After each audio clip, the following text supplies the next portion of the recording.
Welcome to footballgameplan.com, where football makes sense. I'm Emery Hunt, the czar of the playbook, here at the 2019 East-West Shrine Game with Marquis Young, running back from UMass. I appreciate you taking time, man. Oh, man, appreciate you having me.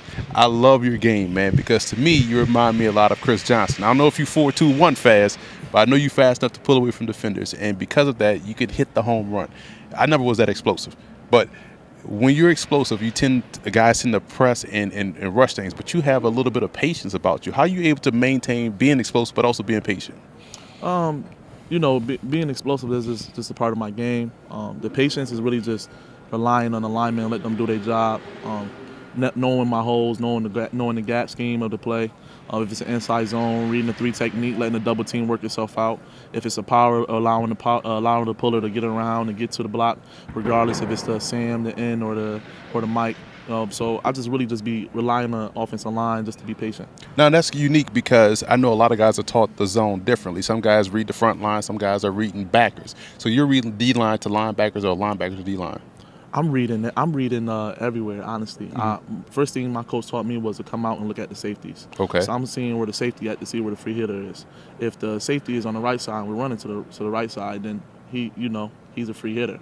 But most likely I'm going to look at him where he's at, look where the defense, the middle linebackers are. Then I'm going to look what type of technique the three technique is, or we have somebody in the B gap, or we have a shade on the inside zone. If it's an outside zone, then I'm reading the last man on the line of scrimmage, which would be the end man. Because a lot of times it's all about knowing where they are, then you can better prepare where you're going to be. Yes, sir. And when you look at your game, what do you feel as though people are still underrating about your skill set and what you bring to the table? It's funny that you said I had speed, because a lot of people don't think that I had speed because I played at UMass. I don't know. I guess people don't think that I got speed because we ain't played against a lot of SEC's teams. But I broke a big run against Mississippi State. I broke a big one against Notre Dame. I even broke out on Tennessee and could have scored, but could have scored, should have scored. But at the end of the day, I think people sleep on me because of my speed, and I don't know if they think if I can do it all the time against a bigger school or a bigger competition. Here's what I always say. If you're good enough, you're big enough. If you're fast, you fast. Fast translates, and that's the biggest thing. One thing I like about your game as well is that you are also out here doing a great job in pass pro. That's the hardest thing to pick up, yet you excel. Was that something you were taught early at UMass? I was soft when I first came in. I can't even lie to you, man. I was about 175 when I came into UMass. Them guys was bigger than me. I was a big one in high school. So, I used to be kind of a little bully kid. So I had to really get comfortable with, getting in there, putting my nose in there. People used to actually push me sometimes, like, get your nose in there, you know what I'm saying? So a few times I had to learn how to get my nose in there, learn how to be patient.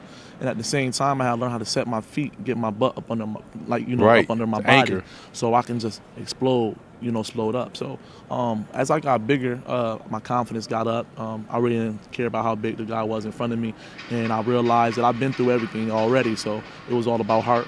So UMass was a big part in your development. Yes, sir. Yes, sir. Absolutely. All the coaches there helped me and helped my game. People believed in me. The players believed in me. So yes, absolutely. Well, that's great to hear, man. You're out here doing your thing. You're making a name for yourself. At some point, people are going to get caught up to what you bring to the table. I think you could definitely play a long time at the NFL level, and we wish you the best of luck moving forward. Oh, man, God bless you. God bless you, man. Yes, sir.